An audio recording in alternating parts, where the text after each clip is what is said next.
Hello viewers, राजनीति channel में आपका स्वागत है। आज मैं एक करंट राजनीतिक घटना की ओर आप सभी का ध्यान आकर्षित करना चाहती हूँ और वह घटना है 9 अगस्त को दुनिया के कई देश विश्व मूल निवासी दिवस मना रहे हैं। भारत में कई सालों से मूल निवासी दिवस मनाया जा रहा है। इस दिवस को क्यों मनाया जा रहा है, इसका भारत में क्या औचित्य है, इन सभी पहलुओं को आज हम लोग डिस्कस करेंगे। वास्तव में अमेरिका, यूरोप, अफ्रीका के कई देशों में साम्राज्यवादी ताकतों ने वहाँ के मूल निवासियों पर अमानवीय अत्याचार किए, उनकी संस्कृति को नष्ट किया था। लेकिन भारत में मूल निवासी दिवस मनाए जाने की प्रासंगिकता को भी समझना आवश्यक है। सबसे पहले यह जानना आवश्यक है कि भारत में मूल निवासी कौन है। तो विदेशी आक्रांताओं को छोड़कर भारत में रहने वाले सभी मूल निवासी हैं।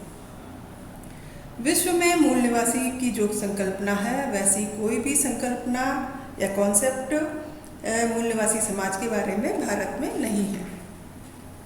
स्वतंत्रता के बाद भारत के संविधान ने जिस समाज को अनुसूचित जनजाति के रूप में घोषित किया, उसके विकास के लिए कई प्रकार के प्रयास चल रहे हैं। संविधान में जनजाति समाज के लिए कई अधिकारों का भी प्रावधान किया गया है। यह बात सही है कि आज़ादी के बाद जनजाति समाज के लिए बनाई गई योजनाओं का लाभ उन तक नहीं पहुंचा है। सरकारी अधिकारियों के द्वारा योजनाओं का पूरी तरह से इम्प्लीमेंट नहीं किया गया, जिसके कारण वहाँ विकास कम हुआ है। देश में जनजाति समाज को संपूर्ण समाज के साथ जोड़ने के बदले अलग पहचान की बात की जा रही है। इसमें राष्ट्रहित नहीं है। आदिवासी दिवस के नाम पर यदि देश में अलगाव की भावना बढ़ती है, तो वह ना तो जनजाति समाज के हित में है और ना ही देश हित में। विश्व मूल निवासी दिवस के आयोजन से भारत के आदिवासी समाज को जोड़ने की कोशिश एक गहरी साजिश है।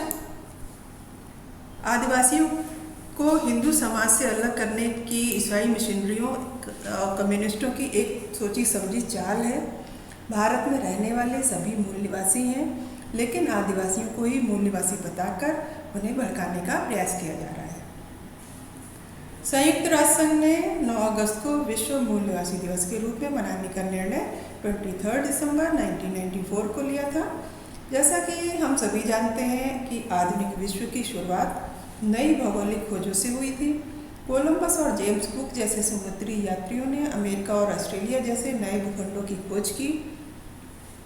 लेकिन जब ब्रिटिश एम्पायर के द्वारा उपनिवेश स्थापित किए गए, तब वहाँ शोषण का दौर शुरू हो गया और इन भूखंडों में रहने वाली जनजातियों की संस्कृति और इतिहास खतरे में पड़ गया।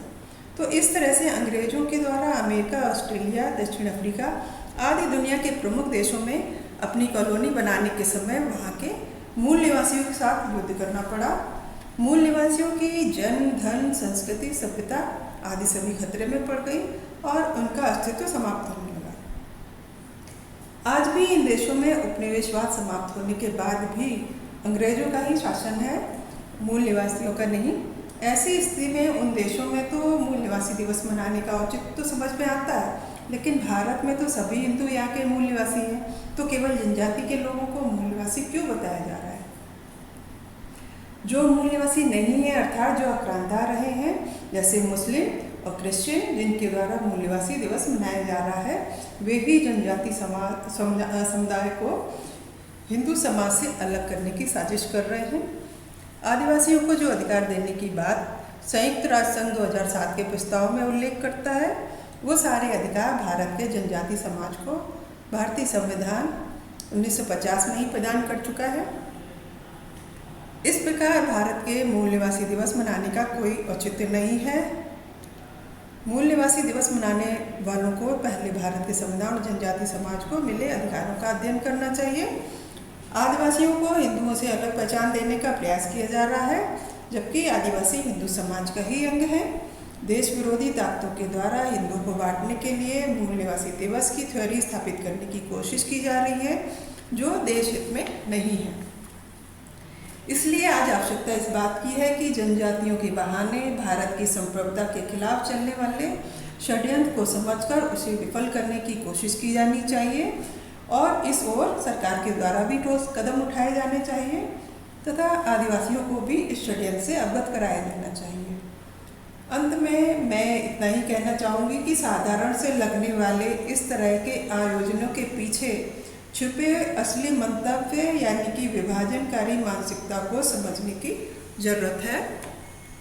उम्मीद है आपको ये वीडियो पसंद आया होगा। Thank you.